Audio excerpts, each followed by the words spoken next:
ঈশ্বর আমার, তুমি কেন আমাকে পরিত্যাগ করিয়াছ?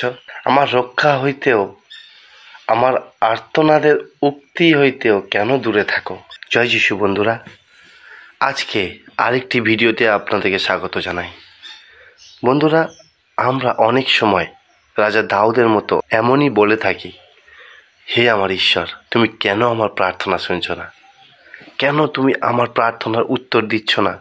বন্ধুরা, আজকে আমি আপনাদেরকে এই শক্তিশালী প্রার্থনাটি করে শোনাতে চাই, যেটি আপনাদেরকে আশীর্বাদ দেবে, আশা দেবে, কি যাতে আপনারা ঈশ্বরকে বিশ্বাস করতে পারেন যখন ঈশ্বর আপনার প্রার্থনার উত্তর না দেয়।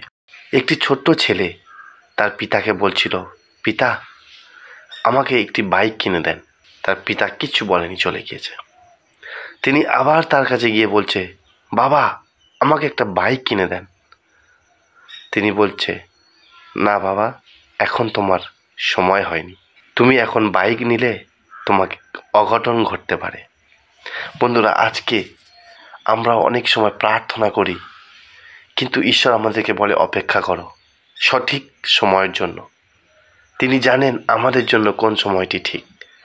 রাজা দাউদ গীত সংহিতা 22-এ একটি সুন্দর গীত লিখে গিয়েছেন, আর সেটি আজকে আমাদের প্রার্থনা, আমাদের আশার অংশ হবে। ঈশ্বর আমার, তুমি কেন আমাকে পরিত্যাগ করিয়াছ? আমার রক্ষা হইতে ও আমার আর্তনাদের উক্তি হইতে কেন দূরে থাকো? হে আমার ঈশ্বর, আমি দিবসে আহ্বান করি, কিন্তু তুমি উত্তর দাও না। রাত্রিতেও ডাকি, আমার বিরাম হয় না। কিন্তু তুমি পবিত্র, ইসরায়েলের প্রশংসা কলাপ তোমার সিংহাসন। আমাদের পিতৃপুরুষেরা তোমাতেই বিশ্বাস করিতেন, তাহারা বিশ্বাস করিতেন, আর তুমি তাহাদিওকে উদ্ধার করিতে। আজকে আমরা সবাই যাতে তাকে বিশ্বাস করতে পারি, আর জানি বিশ্বাস করলে তিনি আমাদেরকে উদ্ধার করবেন। তাহারা তোমার নিকটে ক্রন্দন করিয়া রক্ষা পাইতেন, তোমাতে বিশ্বাস করিয়া লজ্জিত হইতেন না। কিন্তু আমি কীট, মানব নহি, মনুষ্যদের নিন্দাস্পদ, লোকদের অবজ্ঞাত। যাহারা আমাকে দেখে সকলে আমাকে ঠাট্টা করে, তাহারা উষ্ঠ বাহির করিয়া মাথা নাড়িয়া বলে, সদাপ্রভুর উপরে নির্ভর করো, তিনি উহাকে উদ্ধার করুন, উহাকে রক্ষা করুন, কেননা তিনি উহাতে প্রীত। তুমি তো জঠর হইতে আমাকে উদ্ধার করিলে। যখন আমার মাতার স্তন পান করি, তখন তুমি আমাকে বিশ্বাস জন্মাইলে। গর্ভ হইতে আমি তোমার হস্তে নিক্ষিপ্ত, আমার মাতৃজঠর হইতে তুমি আমার ঈশ্বর। আমা হইতে দূরে থাকিও না, সংকট আসন্ন, সাহায্যকারী কেহ নাই। অনেক বৃষ আমাকে বেষ্টন করিয়াছে, বাসনের বলবান বলদেরা আমাকে ঘেরিয়াছে। তাহারা আমার প্রতি মুখ খুলিয়া হাঁ করে, বিদারক সিংহ যেন গর্জন করিতেছে। আমি জলের ন্যায় সেচিত হইতেছি, আমার সমুদয় অস্থি সন্ধিচ্যুত হইয়াছে। আমার হৃদয় মোমের ন্যায় হইয়াছে, তাহা অন্ত্রের মধ্যে গলিত হইয়াছে। আমার বল খোলার ন্যায় শুষ্ক হইতেছে, আমার জিহ্বা তালুতে লাগিয়া যাইতেছে। তুমি আমাকে মৃত্যুর ধূলিতে রাখিয়াছ, কেননা কুকুরেরা আমাকে ঘিরিয়াছে, দুরাচারদের মণ্ডলী আমাকে বেষ্টন করিয়াছে। তাহারা আমার হস্তপথ বিদ্ধ করিয়াছে। আমি আপন অস্থি সকল গণনা করিতে পারি। উহারা আমার প্রতি দৃষ্টি করে, চাহিয়া থাকে। তাহারা আপনাদের মধ্যে আমার বস্ত্র বিভাগ করে, আমার পরিচ্ছদের জন্য গুলিবাট করে। কিন্তু হে সদাপ্রভু, তুমি দূরে থাকিও না। হে আমার সহায়, আমার সাহায্য করিতে সত্বর হও। উদ্ধার করো আমার প্রাণ খড়গ হইতে, আমার একমাত্র আত্মা কুকুরের হস্ত হইতে। নিস্তার করো আমাকে সিংহের মুখ হইতে, আর গবয়ের শৃঙ্গ হইতে। তুমি আমাকে উত্তর দিয়াছ। আমি আমার ভাতৃগণের কাছে তোমার নাম প্রচার করিব, সমাজের মধ্যে তোমার প্রশংসা করিব। সদাপ্রভুর ভয়কারীগণ, তাহার প্রশংসা করো। যাকবের সমস্ত বংশ, তাহাকে সমাদর করো। তাহাকে ভয় করো, ইসরায়েলের সমস্ত বংশ।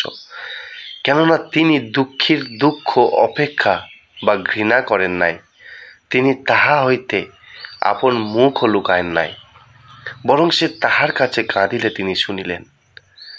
মহাসমাজে তোমা হইতে আমার প্রশংসা জন্মে, যাহারা তাহাকে ভয় করে তাহাদের সাক্ষাতে আমি আপন মানব সকল পূর্ণ করিব।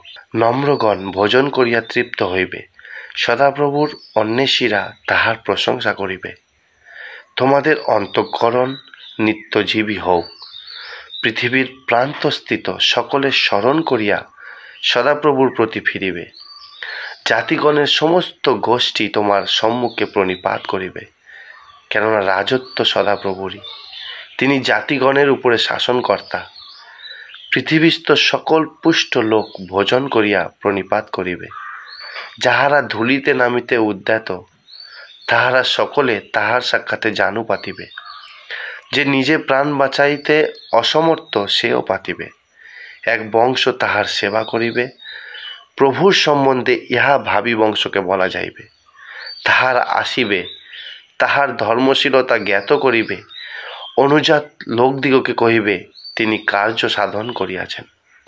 ঈশ্বর আমাদের সকলকে রক্ষা করিবেন সমস্ত বিপদ, সমস্ত শত্রু, সমস্ত অসুস্থতা থেকে। কিন্তু আমাদেরকে তার সময়ের জন্য অপেক্ষা করতে হবে, তাকে বিশ্বাস করতে হবে। আসুন আজ আমরা তাকে বিশ্বাস করি, আজ আমরা তার সময়ের জন্য অপেক্ষা করি। ঈশ্বর আপনাদের সকলকে আশীর্বাদ করুক। আসুন প্রার্থনা করি। ঈশ্বর, আমার ঈশ্বর, আজ তুমি আমাদের প্রার্থনার উত্তর দাও। আমরা বিশ্বাস করি তুমি আমাদেরকে কোনোদিন বিপদের মুখে ছেড়ে দেবে না। আমাদের পিতা, তুমি আমাদের সকলকে প্রেম করো, আমাদের সকলকে তোমার পথে চলতে সাহায্য করো। প্রভু গো, আজকে যতজন এই প্রার্থনাটি শুনছেন তাদের সকলকে তোমারই আশীর্বাদে পরিপূর্ণ করো। তাদের জীবনে কোনো অভাব তুমি রেখো না, তাদেরকে কোনোদিন একা ছেড়ে যেও না। এই ছোট্ট প্রার্থনা প্রভু যীশু খ্রিস্টের নামে চাই, আমেন।